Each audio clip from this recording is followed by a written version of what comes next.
사도행전 16장 11절에서 25절까지 말씀 저랑 한 절씩 교독하시겠습니다.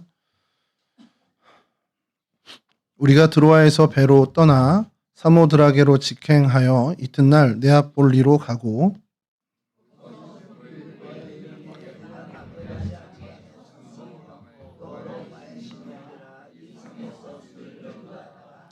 안식일에 우리가 기도할 곳이 있을까 하여 문 밖 강가에 나가 거기 앉아서 모인 여자들에게 말하는데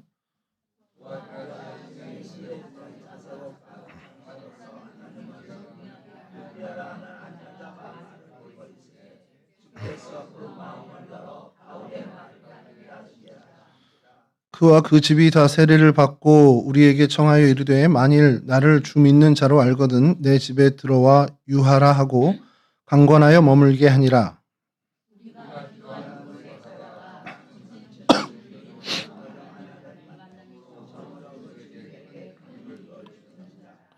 그가 바울과 우리를 따라와 소리질러 이르되 이 사람들은 지극히 높은 하나님의 종으로서 구원의 길을 너희에게 전하는 자라 하며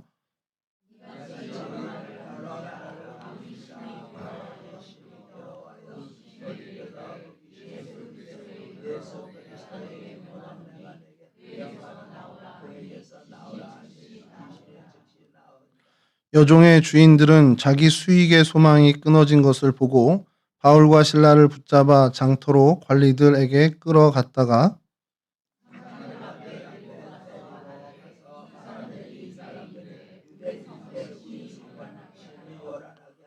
로마 사람인 우리가 받지도 못하고 행하지도 못할 풍속을 전한다 하거늘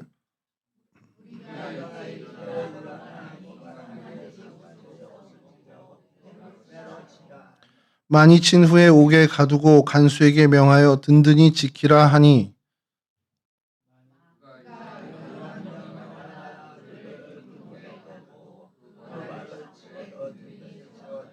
함께 하시죠. 한밤중에 바울과 실라가 기도하고 하나님을 찬송하며 죄수들이 듣더라. 아멘. 예, 오늘 저희가 살펴볼 성경의 장소는 빌립보입니다. 빌립보는 그 필리포이라고 해서 빌립에게 속하다 혹은 빌립의 도시라는 뜻을 갖고 있습니다. 마게도니아의 첫 성이라고 오늘 본문에서도 나오고 있고요. 빌립이라는 사람, 이렇게 필립이라는 사람의 이름을 딴 도시인데 그 필립은 역사적 인물인 필립 2세, 그러니까 알렉산더의 아버지인 필립 2세의 이름을 따서 붙인 도시입니다.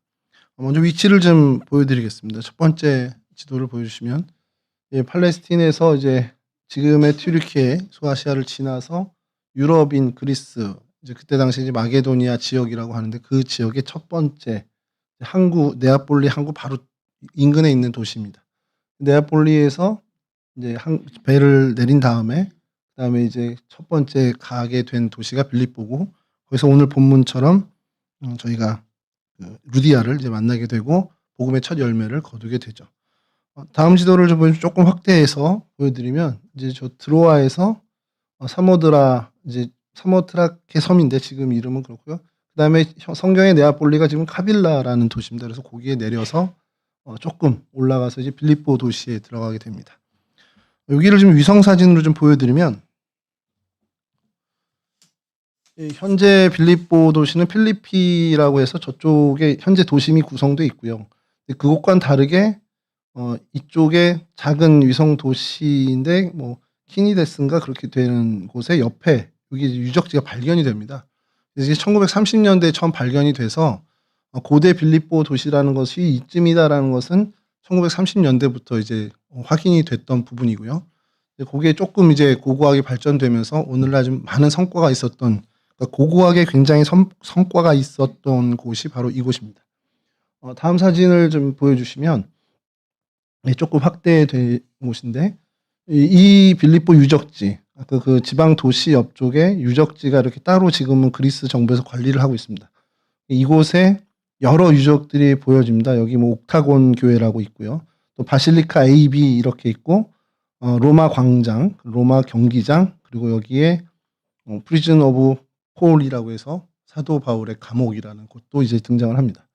그리고 요 유적지와는 좀 거리가 있는데 이곳에 이제 그 그리스 정교회에서 성당을 하나 지어요. 근데 그곳이 뭐냐면 루디아 기념교회라고 이름을 지은 곳인데 오늘 본문에 등장하는 루디아가 세례를 받은 그 강가로 추정하는 곳입니다. 거의 뭐 확실시 되고 있다라고 해요.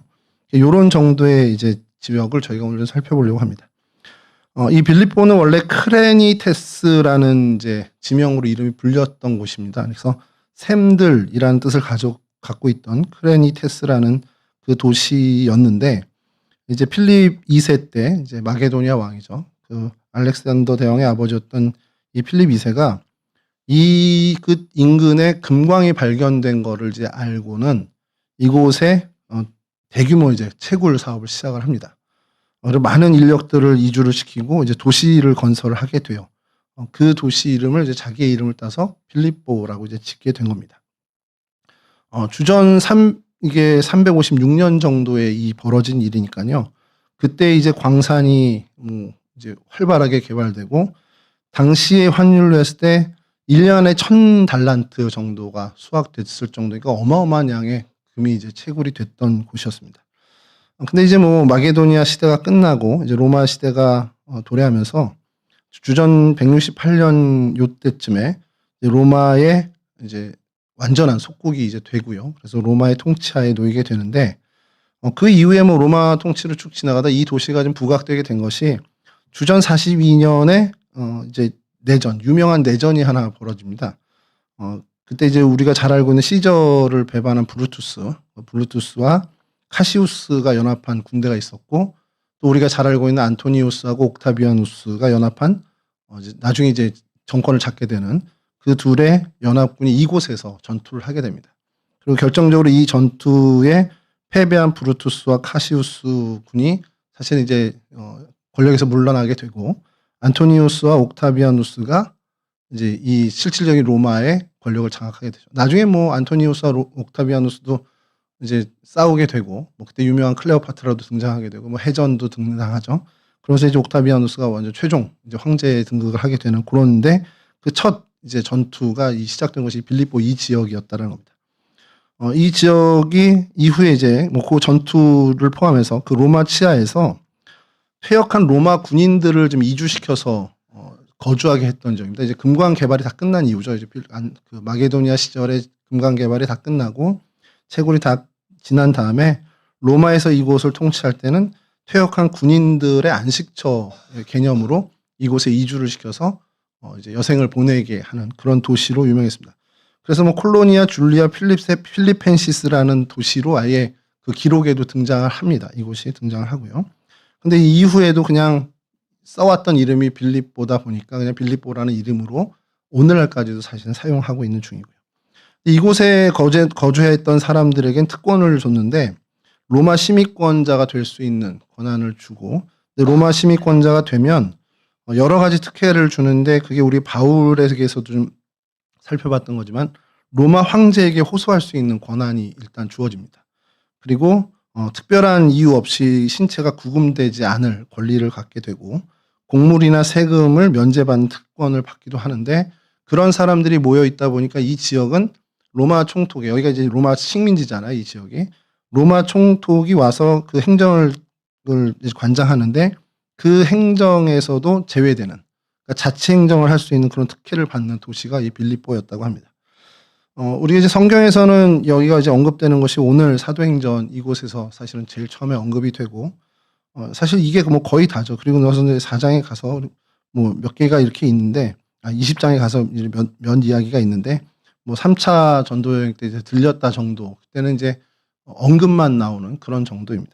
그래서 성경에 보면 오늘 이제 저희 본문에 등장한 사도행전 16장에 뭐 루디아를 만나서 전도한 이야기, 그리고 귀신 들린 여인을 치료하고 그다음에 옥에 갇히고 또 옥문이 지진으로 열리고 그 간수의 집이 구원을 받게 되는 그 내용이 이 빌립보에서 벌어진 일이고요.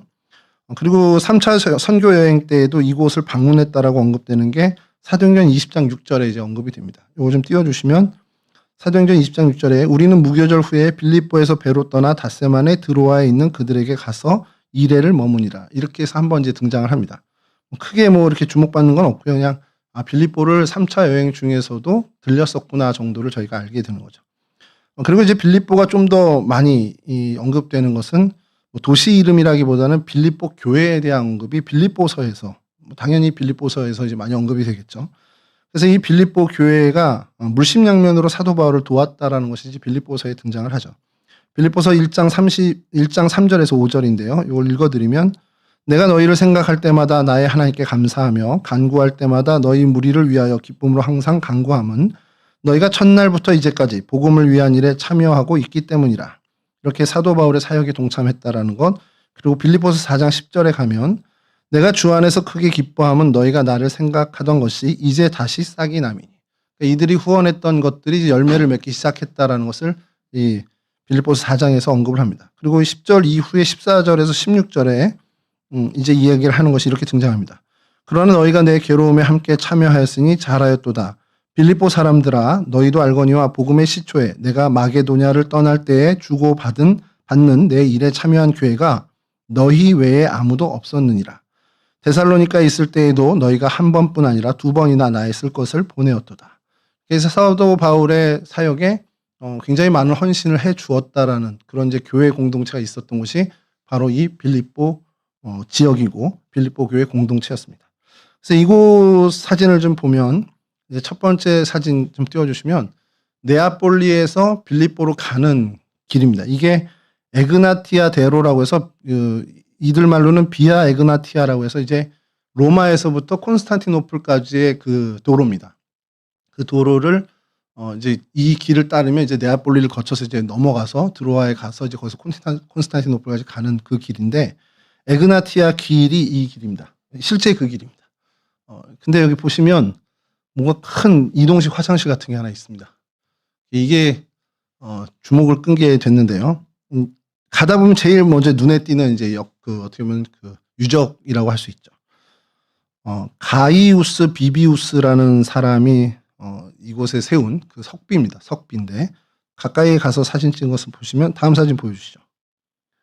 이 정도 크기입니다. 자동차가 저 정도로 작게 보일 정도로 큰 비석. 우리나라 뭐 광개토대왕 비문처럼 되어 있는데 앞에 이제 내용이 다 써 있습니다. 그리고 묘비입니다. 정확히 묘비인데 다음 사진 보여주시면 처음에 이 사진을 구했는데 이렇게만 보니까 그냥 이렇게 조그만 추추돌 같은 느낌인 거예요. 그래서 이 크기를 좀 보여드리겠다고 싶어서 아까 앞선 두 사진을 보여드렸는데 이 가이우스 비비우스라는 사람이 이 빌립보에서 살던 사람입니다. 이게 역사적인 인물이에요.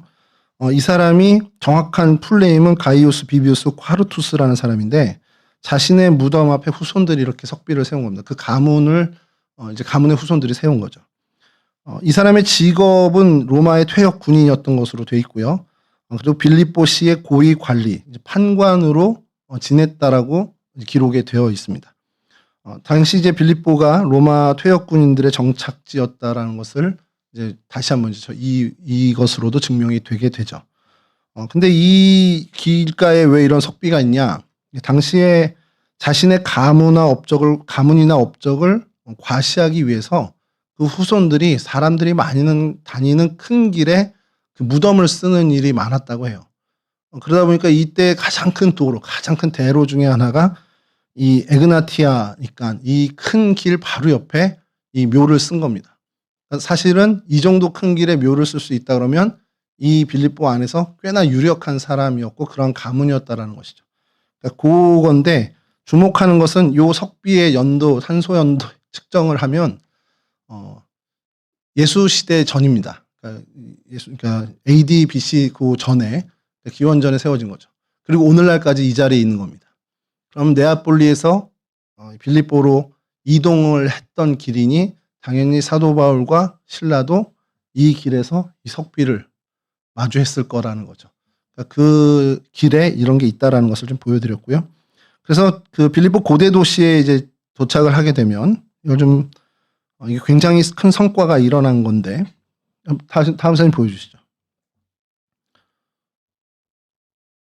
예. 이게 1930년대 시작을 해서 쭉 가다가 1950년대, 60년대에 이제 많은 유적들이 발견되고 1990년대에 와서 거의 지금 이 형태를 갖게 됐습니다. 그래서 그리스 정부에서 주도해서 아예 그냥 이렇게 보호구역으로 돼 있고 유네스코에서도 지정을 한 세계문화유산 보호 구역으로 되어 버렸습니다. 이쪽이 이제 동쪽입니다. 이 동쪽에서 서쪽으로 이제 가는 큰 길가에 에그나티우스는 저 길이 아니고 이쪽 어디인데 거기서 좀 벗어나 있긴 합니다. 그래서 이렇게 유적지가 발견됐는데 이게 그냥 고대 도시예요. 그러니까 로마의 전형적인 도시였습니다. 사람들이 많이 사는 도시였고 여기 이제 각종 시설들을 이제 좀 살펴보려고 합니다. 저기는 뭐 당연히 로마 경기장 극장이었고요. 예, 다음 사진 보여주시면 이것도 이제 드론 사진으로 다른 각도에서 좀 보여드립니다. 에그나티 그 도로가 좀 보일까 해서 이쪽 사진을 찾았는데 뭐 도로는 이제 보이진 않습니다. 보이진 않는데 요 어쨌든 도로에서 크게 벗어나지 않은 지역에 큰 이제 마을이라기보다 도시가 생성된 것을 보게 되고요. 다음 사진을 보여주시면 여기 이제 유물들을 좀 그래도 정확하게 좀 찍은 사진이라 요게 이제 바실리카 B라고 하는 교회 터고요. 그다음에 여기가 로마 아고라입니다. 오늘 성경에 장터라고 기록된 곳이 이곳입니다. 실제 성경 그 자리가 이 자리입니다. 바울이 체포된 자리가 이 자리입니다. 그리고 저쪽에 기둥 두 개가 살짝 보이는 게 바실리카 A라는 것이고 이거는 성경 시대는 아니고 그 이후 시대인데 좀 의미가 있고요.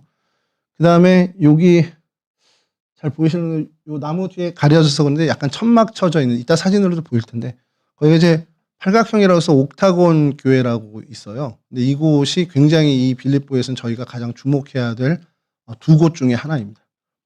그리고 요곳이 이제 바울의 감옥이라고 하는 곳이 요 위치에 있습니다.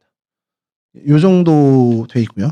그러니까 요걸 좀 말씀을 드리면 그 1914년에 사실 시작이 됐습니다. 그러니까 1861년부터 시작돼서 1914년에 프랑스 고고학팀이 이곳이 고대 도시다라는 것을 확증을 한 거고요. 물론 1861년에 시작돼서 여기다 주장은 했었지만 확정이 된 것은 1914년에 확정이 됩니다.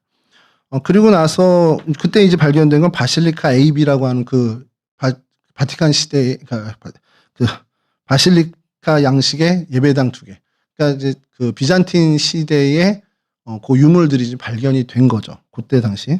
그리고 이제 1950년대에 와서 세계대전 이후에 이제 그리스 자체가 이제 주도적으로 이곳을 발굴하기 시작했는데 1960년대 후반에 옥타곤 교회의 터가 이제 발견이 됩니다. 그러면서 이제 본격적으로 더 많은 것들이 발견이 돼서 바울의 감옥도 이제 그 발견이 되고 또 루디아의 그 세레터도 발견이 되게 됩니다. 그래서 다시 항공 사진을 좀 보여주시면 예, 여기가 유적지 아까 그 사진 항공 사진으로 본 곳이고요. 그다음에 그만큼 좀 멀리 떨어져 있지만 여기가 루디아 기념교회로 되어 있습니다. 여기가 강입니다. 요렇게 흐르는 게 강이거든요. 이제 숲으로 가려져 있어서 잘 안 보이는데 이 강이고 강가 바로 옆에 빨래터가 있습니다. 그래서 아낙네들이 여기서 빨래를 하고 이제 이야기하던 그런 장소고 거기에서 이제 사도 바울과 이 루디아가 만났다라고 이제 추정을 하는 거죠. 그곳에 이제 교회가 세례를 받은 그곳이라고 해서 교회가 세워졌습니다. 다음 사진 보여주시면 이게 루디아 기념교회입니다. 그리고 저 뒤에 숲을 저기가 이제 강입니다. 그리고 그 강에 다음 사진 보여주시면 이렇게 기념 조형물이 있는데 이게 세례 기념터입니다. 루디아 세례 기념터로 되어 있습니다. 이 성당 내부, 그러니까 교회 내부는요. 다음 사진 보여주시면 그냥 전형적인 그리스 정교회 성당인데 이 벽화가 저 벽화가 오늘 사도행전 16장의 내용을 다 담아 있는 그런 이제 모자이크 이렇게 스테인드 글라스가 되어 있다라는 거죠. 그리고 다음 사진이 이제 저는 처음 본 겁니다만 루디아 초상화를 물론 상상이겠지만 이렇게 해놨습니다. 이게 이제 루디아 교회의 모습이고요. 다시 이제 위치 사진을 좀 다시 보여주시면 예, 여기가 방금 그 루디아 기념교회고요. 이제 다시 이쪽으로 내려와서 요 산 위에 이제 산성들이 있고 전망대가 있는데 이제 그게 이제 군사성이 또 군사 목적의 성도 좀 있었습니다. 다음 사진 보여주시면 예, 아크로폴리스 성체라고 해서 지금은 저 위에 구조물 조금만 남아 있는데요. 이 산을 요새화해서 썼던 그런 유적들이 좀 발견이 됐습니다. 그리고 이 밑에가 이제 당시 이제 도심이죠. 도심 지역이고요. 그래서 여기에 나온 이제 유적들을 먼저 그때 당시의 유적들을 보면 첫 번째로 사진 보여주시면 다음 사진 보여주시면 로마의 그냥 전형적인 극장, 고대 극장이 있었습니다. 그러니까 뭐 사람이 많이 사는 이제 대규모 도시에는 필수적으로 있었던 것이 원형 경기장이나 이런 극장이었습니다. 그래서 원형 경기장까지 가면 이보다 더 큰 도시가 되는 거고, 그래도 어느 정도 대도시다 하면 이런 극장이 있습니다. 한 7,000명 정도 수용하는 규모의 극장이 있었습니다. 그 다음에 이제 이 바실리카 A라는, 다음 사진 보시죠. 예, 요게 이제 바실리카 A라고 해서 이제 설명한 교회터인데, 사연이 좀 있는 게요. 이 도시가 이제 빌립보 고대 신약 시대의 신약 시대의 빌립보 성이다. 이거를 좀 기념하기 위해서 어떻게 보면 이제 동로마 제국이죠. 이 동로마 제국이 이제 밀라노 침략 이후에 이곳에 이제 막 기독교가 번성할 때 이 도시 사람들이 야, 그럼 여기도 이런 기념할 만한 큰 뭔가가 있어야 되지 않겠어 하면서 개발을 합니다. 프로젝트 2개를 실행해요. 이게 기록에 나온 겁니다. 그래서 사도 바울이 예배처로 썼던 루디아 집을 예배초소로 썼는데, 그곳에 이제 빌립보 교회가, 초대교회가 생겨났죠. 그 자리에 기념교회를 세우는 것 하나하고, 또 하나는 이 도시의 위용에 맞게 많은 사람들이 들어가 예배할 수 있는 예배당을 짓자. 이렇게 시작한 게 이제 바실리카 A 교회터입니다. 근데 이게 짓다가 대규모 지진이 나버리는 바람에 무너지게 돼요.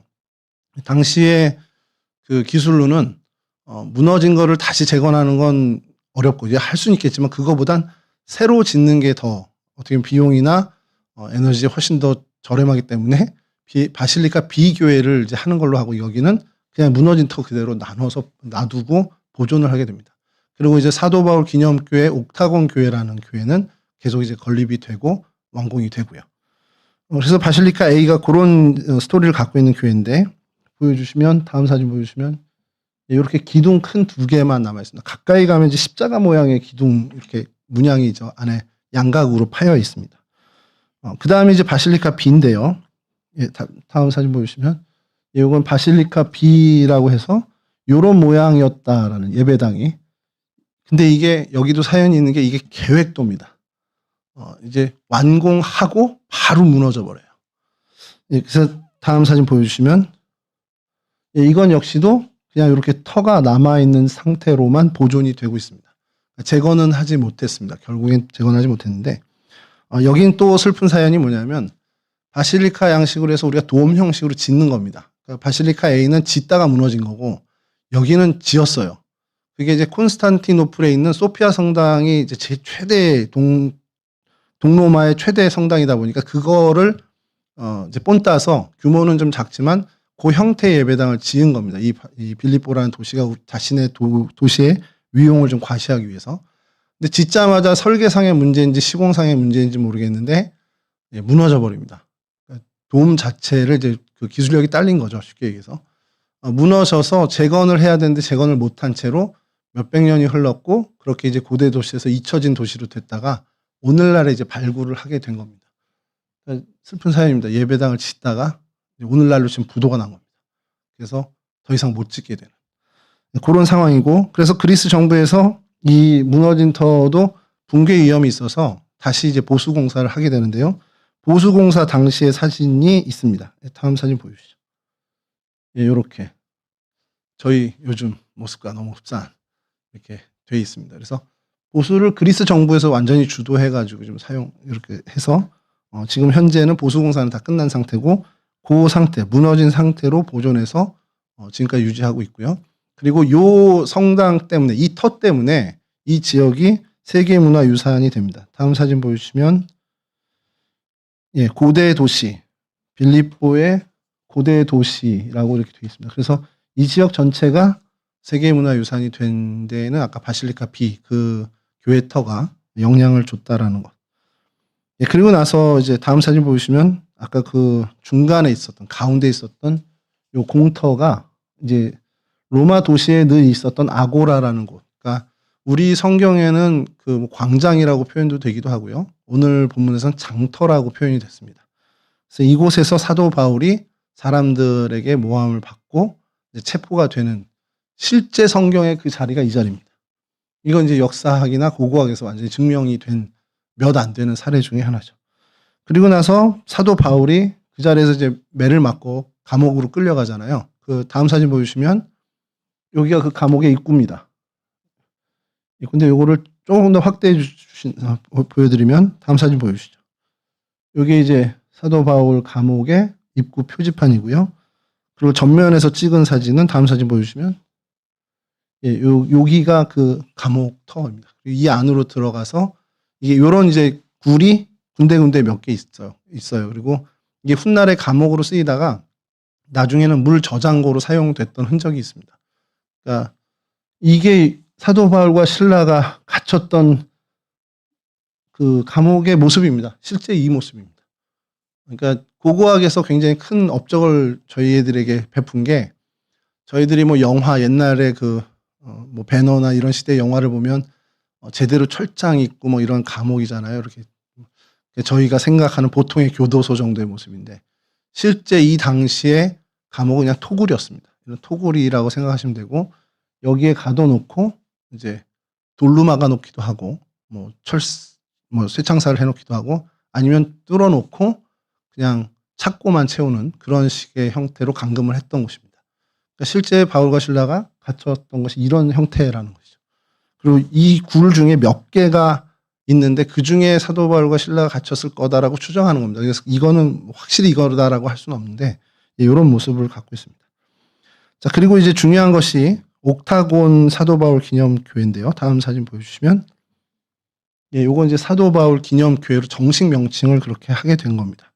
근데 왜 옥타곤이 앞에 붙었냐면 이제 팔각형 모양이라고 해서 요 모양입니다. 이게 평면도고 요런 모양의 예배당이 실존했던 모양의 예배당이 있었습니다. 다음 사진 보여주시면 이게 예배당 터입니다. 여기서부터 요 밑에까지 이렇게 큰 예배당이 있었습니다. 다음 사진 보여주시면 지금도 계속해서 이제 발굴 작업이나 그 작업을 하고 있어서 천막이 이제 쳐져 있는데요. 이렇게 돼 있고 이 천막 밑에 뭐가 있냐면 다음 보여주시면 모자이크 바닥 문양이 있습니다. 그리고 이곳에는 특별하게 글도 새겨져 있습니다. 그 글 새겨져 있는 글이 다음 사진 보여주시면 이렇게 발견이 됐는데 도저히 못 알아보겠죠.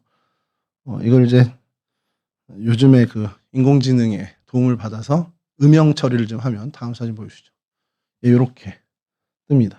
이걸 제가 근데 알 수가 없잖아요. 근데 번역된 게 포피리우스 주교가 그리스도 안에 바울의 바실리카를 건축하다. 그러니까 바울의 바실리카를 건축했다. 누가? 포피리우스 주교가. 실제 이제 이렇게 아예 현판을 그러니까 아예 그냥 주춧돌에 새겨놓은 겁니다. 근데 이게 의미가 있는 게요.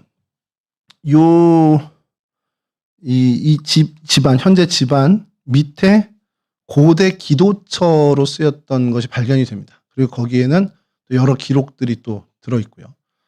그래서 그 기도처를 발견한 포피리우스 주교라는 사람이 기원전 이제 5세기, 그러니까 기원 후 5세기, AD 5세기경 기독교가 공인된 바로 직후일 거라고 이제 추정을 하는데 기록상에는 그래서 이곳이 빌립보 교회, 초대 빌립보 교회 예배터구나라고 생각하고 거기에 이 바실리카, 이 바울의 바실리카를 건축하게 된 그런 연유가 있는 곳입니다. 그럼 그 기도 모임터는 뭘까요? 그러니까 초대 빌립보 교회에 사람들이 모여서 예배를 드렸던 자리라는 건데 그걸 성경으로 저희가 엮어서 들어가면 루디아의 집이 됩니다. 그러니까 루디아의 집터이고 그것이 기도처가 됐고 훗날 빌립보 교회의 공동체가 모이는 예배 초소가 됐고 그리고 그 후 한참 이제 뒤죠. 그것을 발견한 이제 기독교가 공인된 이후에 이곳 주교인 포피리우스가 이곳에 기념교회를 세우게 된 겁니다. 그러니까 그런 사연이 있는 곳입니다. 이 지역에는 뭐 요게 이제 성경의 어떤 유적들이고요. 다음 사진 보여주시면 또 이제 막 고고학에서는 좀 막 흥분하고 있는 것 하나가 발견이 되는데 다음 사진 보여주시면 다음 사진 없어요? 큰 묘 사진이 드렸을 텐데 여하튼 여기 바로 인근에서 엄청 큰 릉이 발견이 돼요. 근데 규모로 봤을 때 이거 왕릉이다라고 이제 확신을 하고 있습니다. 근데 이제 고고학에서 의견이 나뉘어진 게 한쪽에서는 유품들을 유추해서 이거 알렉산더 왕의 묘소네 이렇게 발견해서 그렇게 주장을 하고 있고요.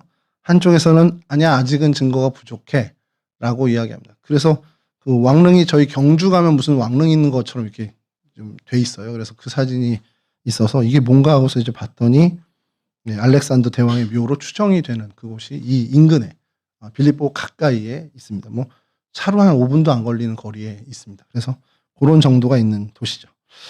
오늘 이 빌립보를 저희가 살펴봤는데 이곳을 보면서 오늘 본문을 좀 잡게 된 게 뭐 빌립보서에 있는 빌립보 요겁니다. 감사합니다. 이게 발견이 됐어요. 그래서 이제 추정을 하는데 만약에 이게 알렉산더 대왕의 묘로 확인이 되게 되면 이제 안에를 이제 파고 있습니다. 고고학자들이 호미 같은 걸로 싹싹 지금 파고 있습니다.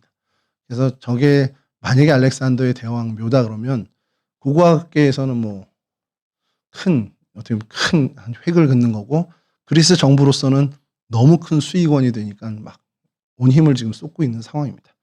요 다음 사진도 있을 텐데요.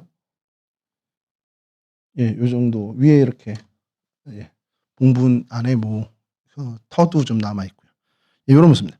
여하튼 요 빌립보를 저희가 살펴봤는데 빌립보서에 있는 여러 이야기들의 빌립보도 있고 또 사도행전에 있는 빌립보도 있는데 오늘 본문을 좀 보면서 이게 우리가 좀 생각할 만한 것들이 좀 있겠다라는 생각을 한 것이 21절에 꽂혀서 그렇게 됐습니다.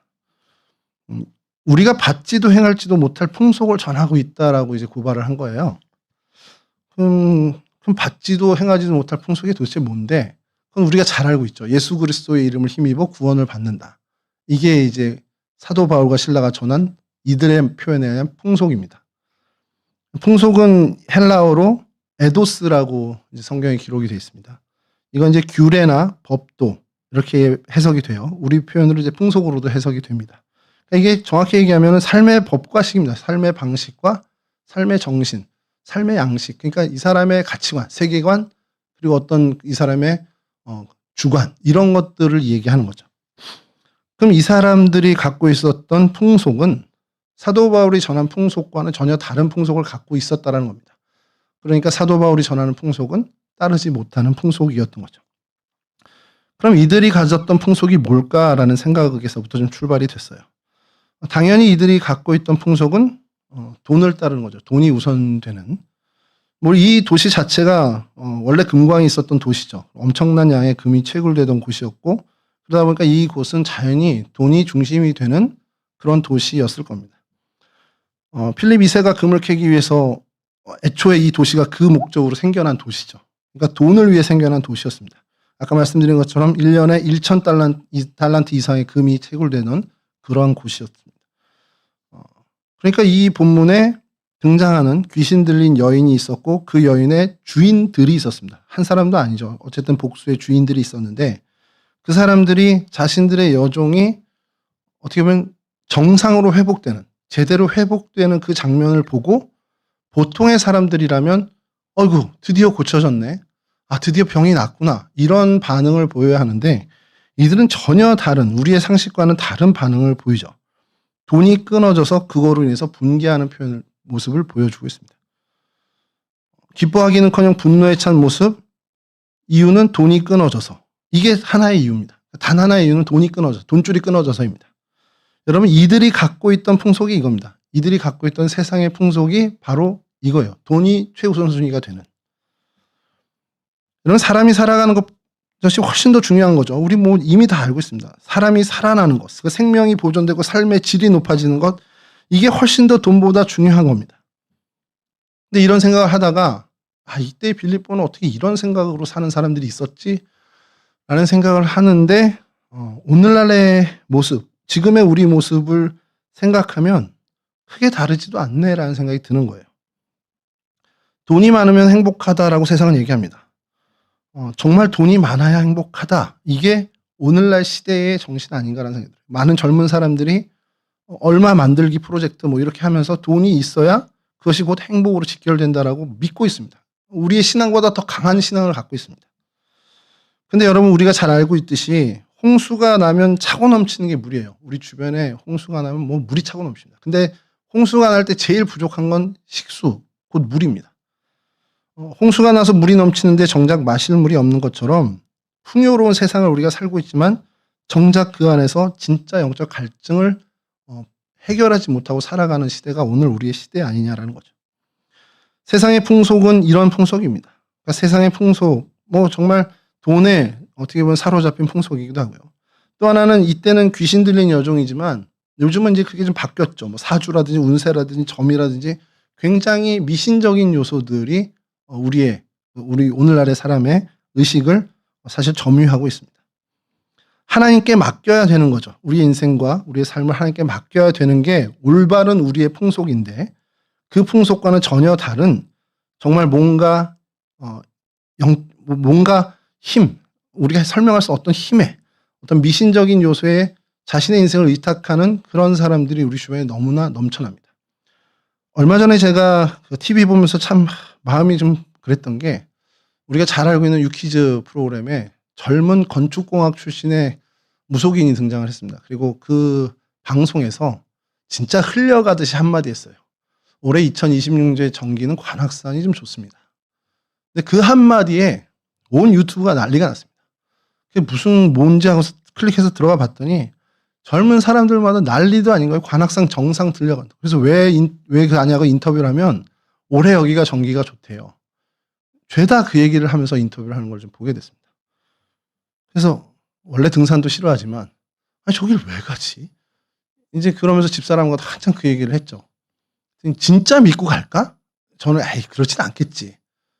마음의 한구석에는 그냥 사람들이 등산할 그냥 명분으로 저런 거 핑계 대는 거겠지라고 생각을 했어요. 근데 제 주변에 제 친구와 이야기를 나누다가 진짜 신앙적으로 믿고 있구나. 이걸 좀 확인하게 되면서 굉장히 씁쓸했던 기억이 있습니다. 오늘날의 사람들은 그래요. 하나님을 의지하는 것, 그거는 받지도 따르지도 못할 풍속이 돼버린 겁니다. 여러분, 그러면 오늘 우리가 따르고 있는 그들이 얘기하는 성경에서 그들이 얘기했던 풍속은 뭡니까? 하나님의 법과식은 사람을 소중히 여기는 정신이죠. 그리고 사람을 살리는 정신입니다. 예수께서 우리에게 얘기하시죠. 마가복음 8장 36절에 사람이 온천하를 얻고도 자기 목숨을 잃으면 무엇이 유익하리요? 라고 얘기합니다. 사도 바울도 마찬가지였습니다. 돈보다 체념보다 상황보다 사람의 영혼이 더 중요합니다. 그래서 이 여인을 고치는, 귀신 들린 여인을 고치면 어떠한 여파가 올지를 예상했었을지라도, 알고 있었을지라도 사도 바울은 그를 고쳐줘야만 했던 사람입니다. 왜냐하면 그가 따르는 풍속, 그가 따르는 법과 방식은 이 사람을 온전케 하는 것이기 때문이죠. 여러분, 복음은 그래요. 내가 손해를 보더라도 하나님의 법과 식대로 살아가는 것이 우리의 풍속입니다. 그리고 사람을 살리는 풍속이죠. 우리가 읽진 않았지만 이 이후에 감옥에 갇혀있고 찬송하는 것으로 오늘 우리가 본문 다 읽었지만 그 이후에 지진이 나고 간수들이 다 도망갔은 것으로 여겨서 간수가 자결을 하려고 합니다. 그때 사도 바울과 실라는 도망가지 않고 있었습니다. 왜 도망갈 수 있었죠? 문이 열리고 옥문이 열리고 다 모두가 도망가는데 나갈 수 있었죠. 충분히 도망칠 수 있었지만 사도 바울은 알았던 것 같아요. 그렇게 됐을 때 누구에게 해가 될지. 간수가 그렇게 자결을 하려고 하는 시도를 보이자마자 우리 여기 있다 안심하라라고 외칩니다. 그렇게 사도 바울은 간수를 살리고 그래서 그 가족 모두를 구원받는 사람으로 이끌게 되죠. 복음이란 게 그렇습니다. 남을 밟고 일어서는 게 아니라 나를 내려놓고 함께 살아가는 능력이 있는 것이 바로 복음이라는 것이죠. 여러분, 이 복음을 주님께서 우리에게, 이 풍속을 우리에게 전하라고 말씀하시죠. 로마의 법은, 그리고 로마의 사람들의 양식은 정복하고 차지하고 어떻게 보면 군림하는, 이것이 그들에게 가장 선한 일이 되었을 겁니다. 그게 시대의 정신이었을 거예요. 그런데 그런 풍속 속에서 아니야, 남을 섬겨야 돼. 저들을 위해서 내가 희생하고 손해보더라도 그들을 살려야 해. 이 이야기를 전하는 사도 바울과 실라의 이야기는 그들이 받지도 따르지도 못할 풍속이었을 겁니다. 오늘날도 마찬가지입니다. 오늘날의 우리의 복음도 세상 사람들은 수용하지 못할 수 있습니다. 받기는커녕 따르기는커녕 받지도 못하는 그런 그들이 말하는 풍속일 수 있습니다.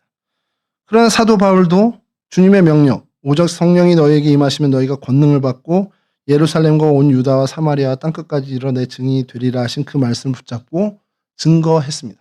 세상이 따르지도 받지도 못할 그 풍속을 증거했습니다.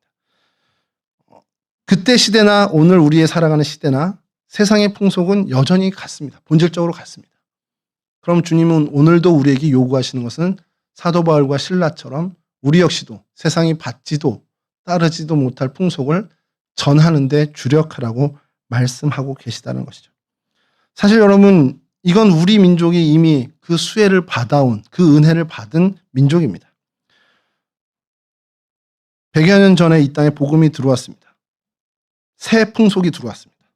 낡은 우리의 풍속이 사라졌죠. 남녀 차별도 없어지고 신분제도도 철폐되고 그러면서 새로운 풍속이 우리 안에 생겨났습니다. 그리고 그 새 풍속이 여전히 우리 가운데 이어지고 있죠. 근데 안타까운 것은 그 새 풍속이 온전히 이 땅에 자리 잡지 못하고 있다는 겁니다. 아직까지도 100여 년이 넘게 훨씬 100년이 훨씬 넘게도 지났지만 그 새 풍속이 아직도 이 자리에 이 땅에 굳건하게 자리 잡지 못한 게 현실입니다. 그럼 이제 우리는 그 남은 몫을 해야 된다는 거죠. 우리의 신앙의 선조들이 그 새 풍속을 전하고 실천해 왔던 것 이상으로 우리 역시도 그 새 풍속을, 그 하나님의 법과 식을 실천하고 전하는 데 주력해야 한다는 겁니다. 그게 우리에게 주어진 이야기죠. 오늘 우리 주변엔 여전히 돈에 소위 말하는 미쳐 살고 또 운명이라는 미신에 매어 사는 사람들, 그런 세상 풍속에 묶여 있는 사람들이 있습니다. 그렇게 죽어가는 영혼들이 있습니다. 세상 풍속은 계속해서 외칩니다. 너 살려면 저 사람 밟고 일어서야 돼. 너 살기 위해서 저 사람 이용해야 돼. 이렇게 유혹하지만 주님의 법과 식은 우리에게 그 사람을 살리는 복음의 사명자로 살라라고 말씀하고 계시죠. 이제 우리가 해야 될 것은 결단밖에 없습니다. 내 이익보다, 세상에서의 성공보다 하나님의 말씀대로 사람을 사랑하고 그들을 위로하고 그들을 복돋아 주는 그 일을 우리는 행해야 한다는 것이죠.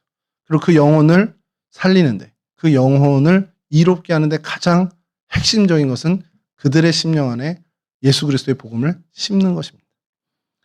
세상 사람들은 우리 이해 못합니다. 소위 말하는 교회에서 얘기하는 실천사항들, 헌금하고 주일에 가고. 믿지 않는 제 친구들은 바로 얘기해요. 제가 목사지만 저한테 물어보는 게, 야, 거기서 어떻게 10분의 1을 거기다 바치냐? 야, 너 일주일에 매일 거기가? 하루도 안 빠져? 일요일에 하루도 안 빠져? 이렇게 얘기합니다. 이해 못합니다. 그러면서 저한테 행복하냐? 이렇게 물어봐요. 저야 목회자니까 그렇다 치지만 여러분들은 얼마나 더 그 얘기를 듣겠습니까? 야, 한 주 정도 빠지는 거 어때? 야, 그거 다 안 드려도 돼. 그런 얘기 많이 들으실 거예요.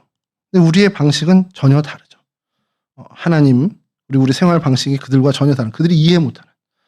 오늘 우리가 굉장히 아픈 일을 겪었습니다. 세상 사람들은 어떠한 말로도 위로 못할 거예요. 근데 우리는 위로할 수 있습니다. 여기가 끝이 아니니까. 우리는 이 세상의 끝이 아니고 사도 바울이 이야기한 것처럼 부활이 없으면 우리가 가장 불쌍한 자라고 이야기한 것처럼 우리는 부활을 믿는 하나님의 백성입니다. 세상 사람은 이해 못하죠. 그러나 이 진리를 따르는 우리는 소망을 갖고 위로를 얻을 수 있습니다. 이 위로도 우리가 함께 전해야죠. 세상 사람들에게. 이 세상이 끝이 아니다. 우리 이 죽음 이후에 하나님 나라가 있다는 것을 우리는 전해야 합니다. 그렇게 서로 위로하고 어떻게 보면 슬픔에 빠진 이들을 우리가 건져내는 그러한 역할을 주님께서 우리에게 하라 명하십니다.